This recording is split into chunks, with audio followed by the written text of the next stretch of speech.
Shalom, shalom. First and foremost, I want to give all honor, glory, and praise unto Yahweh, Bahasham Yahushai, Bahasham Rakakwadash. The honor to the apostles and the elders of Great Millstone for teaching us His truth true well. I just wanted to get into, a few things, thinking about, how things are gonna be in the future. When Yahushai comes back, and when the kingdom is finally established. Because right now the kingdom is being built off of the brothers and the elect that are increasing in the knowledge, wisdom, the understanding, and carrying their life in that wisdom, knowledge, understanding, you know, which is something you don't see, man. Like the thing with the idols, especially with the minorities, they like to have, a million idols in their home, and the way they carry themselves, the things that they eat, okay, and the things that they know they shouldn't do, because they've heard it plenty of times through other people, follow the Lord and the things that He likes to do, and how He likes things, like you shouldn't be smoking, you shouldn't be doing, that type of stuff, and coming into this truth, that's basically what it does. It cleans you up, and it gets rid of all that uncleanliness, so thinking about how the kingdom's going to be, brought up Isaiah 2, because it's not going to be for every nation. It's only going to be for the nation of Israel, right? So it says, Isaiah 2:3, and many people shall go and say, come ye, and let us go up to the mountain of Yahweh, to the house of the God of Jacob, and He will teach us of His ways, and we will walk in His paths. For out of Zion shall go forth the law, and the word of Yahweh from Jerusalem. Right? Now we know that Yahushai is the embodiment of the word, of wisdom, of knowledge, and understanding. So us as followers of Yahushai, in turn, we're also followers of Yahweh, which a lot of people get mistaken, and they say that, you can't follow Yahushai, because if you follow Yahushai, you don't believe in the Most High, which is, a big thing that Israel, has fallen into, thinking that there's a separation between the Most High and the Son, thinking that there's a separation from reality and from the Scriptures. If you believe in the Scriptures, you believe in it being a fact. It's not just a belief.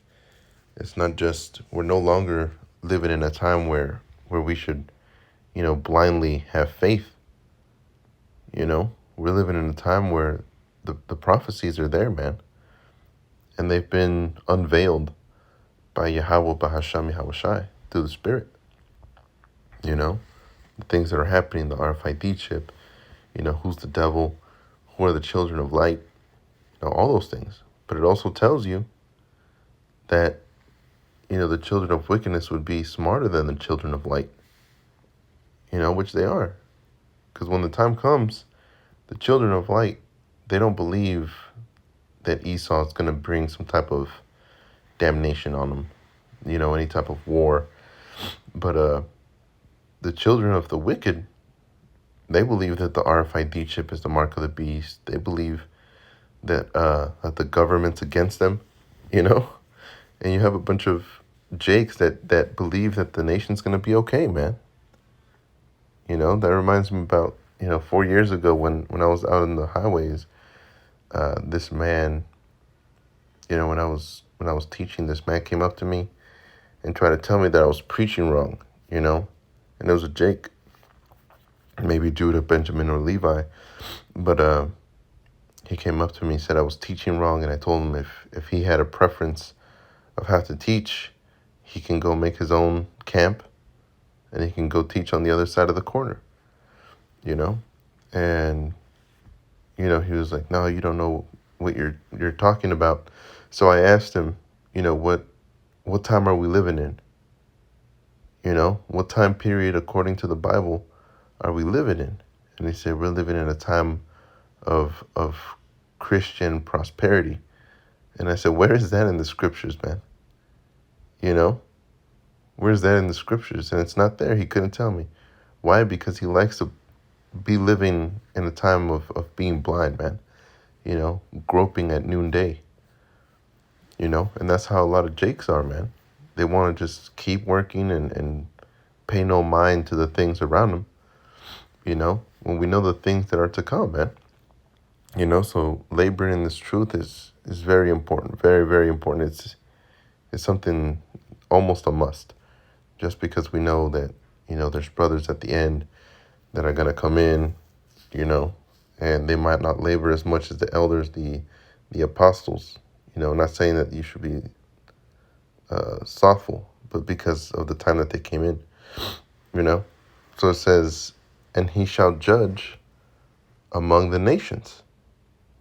Right? So going back up to verse 3, and the people shall go and say, Come ye, let us go up to the mountain of the Lord, of Yahweh, the house of Jacob, the house of the God of Jacob.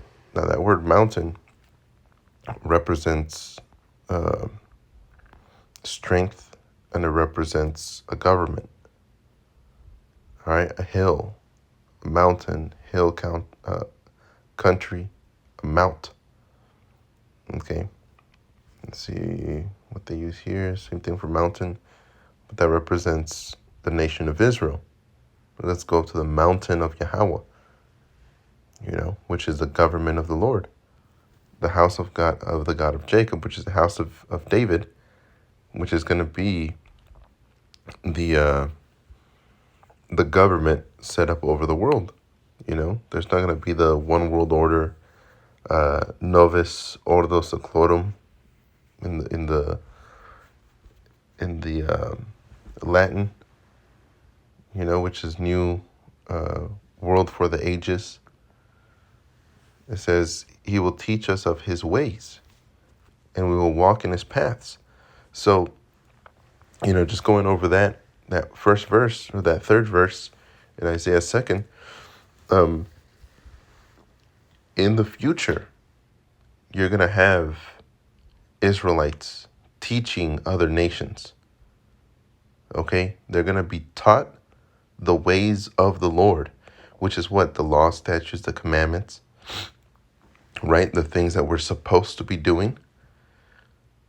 So then going into modern world and the things that are happening right now, do you think it's okay to teach your children or to teach yourself to be around those things, you know, the idols, to be to be okay with those things, you know, in your own home? You know, we know how it is in other people's homes, and we can teach them all day, but that doesn't mean they're going to change. But do you think it's okay to teach your offspring and for yourself to be around what the Lord is going to change in the future? You know? So it says he will teach us of his ways, which means the ways of the heathen are what? Incorrect. And we will walk his paths. That means the paths of the heathen are what? Incorrect. For out of Zion shall go forth the law and the word of Yahweh from Jerusalem. Okay, which means the commanding. Israel's going to have the command of all nations. You see, and he shall judge among the nations and shall rebuke many people. Let's look up that word rebuke. And this is actually a form of love that the Most High is going to show the other nations. Not the same love that he has for Israel. You know? Not the same love that the Most High has for Israel, because like it says in scriptures, the Most High has one mountain above other mountains. He has one flower above other flowers. You know? He has his preference just like we do, man. You know? I used to make this mention all the time because I grew up with this.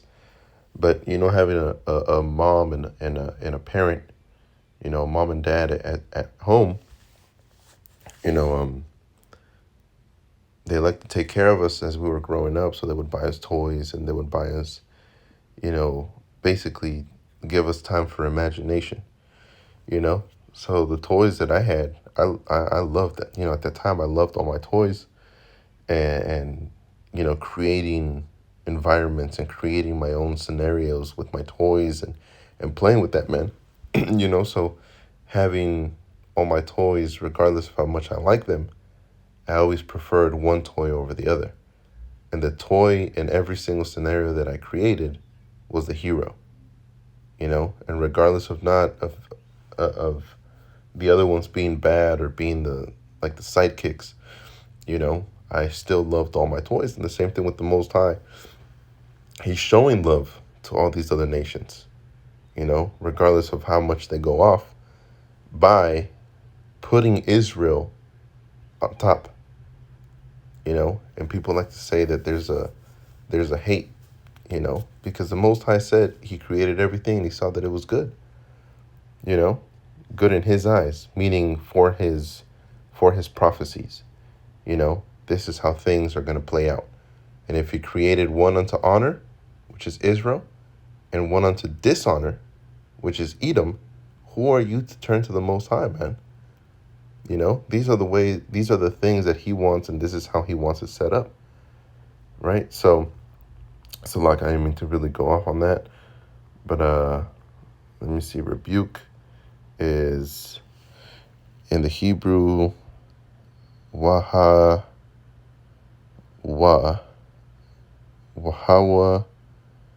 kayach, which is, and he shall rebuke, but it says yakach is to prove, to decide, to judge, to rebuke, to reprove, to correct, to be right, you know? So if you're rebuked or you're reproved or you're judged, it means you're being corrected, right? So all the nations are going to be rebuked. Many people shall be rebuked, which is of these other nations, which means they're going to be corrected, which means the ways of the Lord are correct and the ways of the world are incorrect. You see? That's why Yahushua said, those that side with the world are in enmity against the Most High. Why? Because the ways of the world are incorrect. It's simple. And he shall judge among the nations, and shall rebuke many nations, and they shall beat their swords into plowshares, and their spears into pruning hooks. Nation shall not lift up sword against nation, neither shall they learn war any more. And that just shows you the difference between Israel being in charge and Edom being in charge. You know, like in Luke 16 with the Lazarus, which is a representation of Israel, and the rich man, which is a representation of Esau. There's also two differences in those mannerisms, which the poor man is not proud. Okay? The poor man is meek. The poor man is humble because he knows he really doesn't have anything.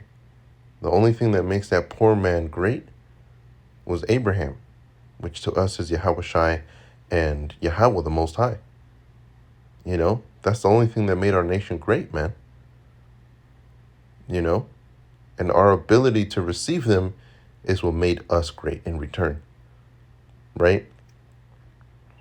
The thing with Esau, what makes him proud, makes him great, is his ability to be cunning, his ability to seek weaponry and some type of mastery over the people around him. You know, and that's a false leadership, because you see how Esau is operating in the world now with their false leadership and showing some type of mastery. Other people come to hate him. He's just a man. You know, that's why people are looking at him now. Is this the guy that made the world to tremble? He's just a man.